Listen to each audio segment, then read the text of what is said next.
Lady super star Nayanthara നിർമ്മാണ രംഗത്തേക്ക് കടക്കുകയാണ്.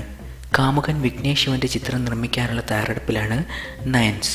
അതും ആദ്യ നിർമ്മാണ സംരംഭം അജിത്തിനെ നായകനാക്കിയാണ്. 2018 വരെ കരാർ ഒപ്പിട്ടിരിക്കുന്ന സിനിമകൾ തീർക്കുന്ന തിരക്കിലാണ് അജിത്ത്. എന്നാൽ നയൻസിൻ്റെ നിർബന്ധത്തിന് മുന്നിൽ തല സമ്മതം മൂളുകയായിരുന്നു.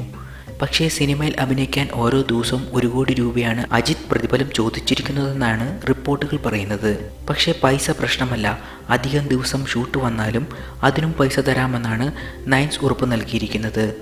നയൻതാര നായികയായ ഞാനും റൗഡിതാൻ ആണ് വിഘ്നേഷിൻ്റെ ആദ്യ ചിത്രം. ഇതിലൂടെയാണ് ഇരുവരും പ്രണയത്തിലായത്. കാമുകന് വേണ്ടി ആദ്യമല്ല നയൻസ് കോടികൾ മുടക്കുന്നത്. വിഘ്നേഷ് ശിവന്റെ ചെന്നൈയിലെ പുതിയ വീട് വാങ്ങി നൽകിയതും നയൻസ് ആയിരുന്നു. രണ്ടുപേരും തമ്മിലുള്ള പ്രണയം തകർന്നെന്ന വാർത്തകൾ വന്നെങ്കിലും അതെല്ലാം തെറ്റാണെന്ന് തെളിയിക്കുന്നതാണ് ഇരുവരുടെയും പുതിയ ചിത്രം.